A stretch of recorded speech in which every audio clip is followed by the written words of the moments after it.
안녕하십니까. 드디어 배너 최종 회의입니다. 14번째 이야기는 배너의 회심입니다. 회심은 큰 변화라는 의미에서 사용한 단어입니다. 저작권 때문에 스토리의 이미지로만 이야기를 나누고 결정적인 몇 장면은 원본 수상이 안 가는 범위 내에서 변화시켜 동영상으로 합체하겠습니다. 스틸로 이어가니 대사도 안 들어가고 멍멍합니다. 하지만 저작권 침해 안 받는 음악을 깔지는 않겠습니다. 본 영상을 침해한다는 생각에서 넘깁니다. 경사진의 대사를 잘 보아주십시오. 의미 전달하는 것으로만 골랐습니다.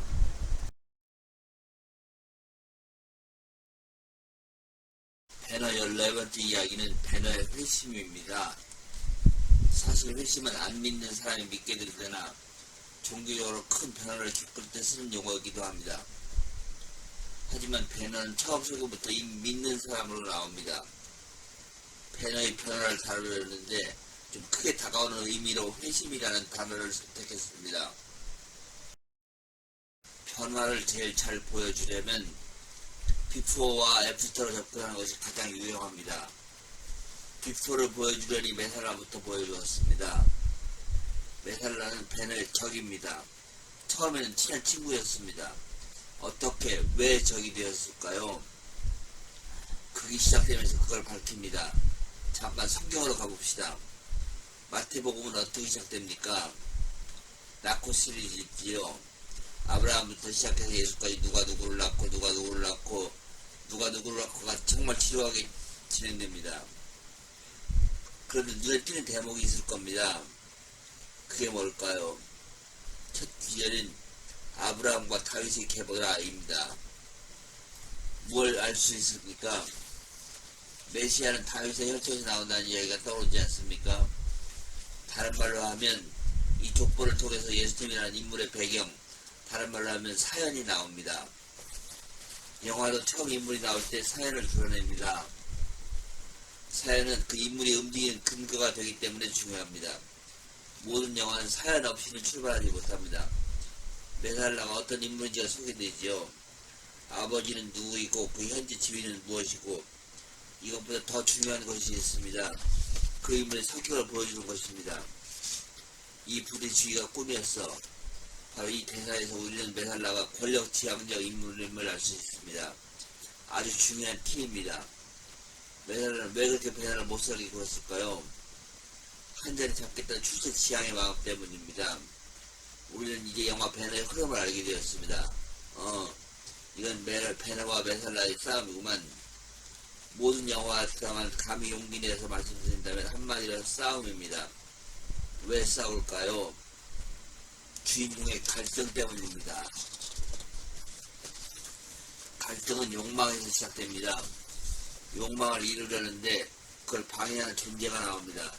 사람일 수도 있고 사회 제도일 수도 있고 재난일 수도 있습니다. 또 본인 자신일 수도 있습니다. 싸움은 두 가지 형태로 시작됩니다. 주인공이 스스로 욕망을 만드는 경우, 그리고 그 주인공이 다른 존재에게 욕망이 만들어지는 경우, 배너의 경우는 두 번째 경우입니다. 메살라가 공격에 들어왔고 그 공격을 받은 배너와 복수가 가족 탁결한 욕망이 생긴 것이죠.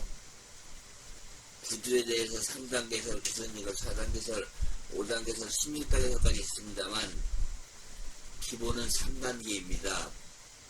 그것은 아리스토텔레스가 시학에서 이야기한 것입니다. 기원전 300년대에 나온 이후에 2000년이 지나도록 그 이론을 지금까지 짱짱합니다.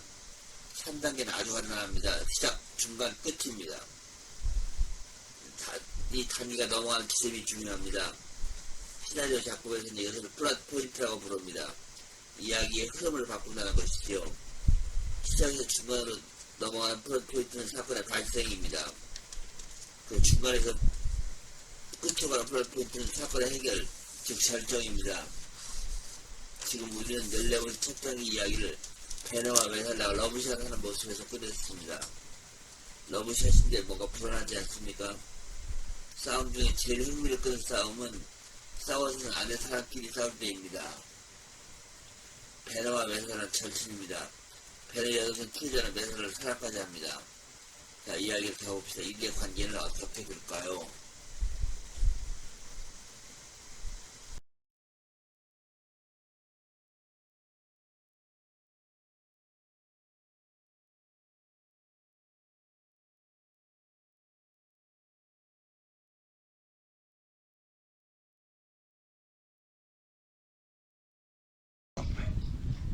Seraphim.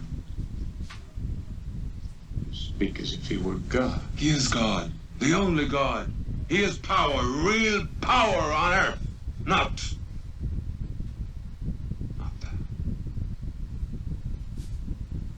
Help me, Judah. I would do anything for you, Messiah, except betray my own people. In the name of all the gods, Judah, what do the lives of a few Jews mean to you? If I cannot persuade them, that does not mean I would help you murder them. Besides, you must understand this, Messiah. I believe in the past of my people and in their future. Future? You are a conquered people. You may conquer the land. You may slaughter the people. That is not the end. We will rise again.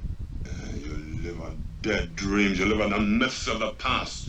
The glory of Solomon is gone. Do you think it will return? Joshua will not rise again to save you, nor David.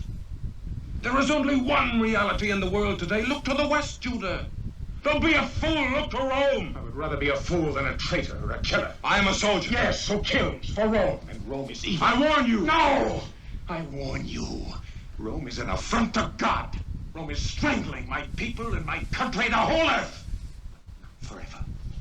I tell you, the day Rome falls, there will be a shout of freedom such as the world has never heard before.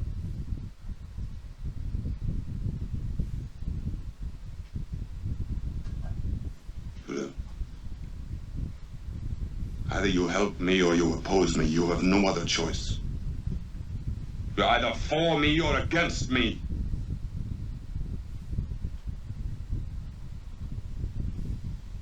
If that is the choice,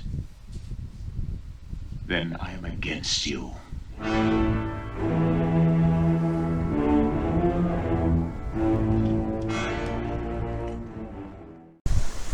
베네와 메살라의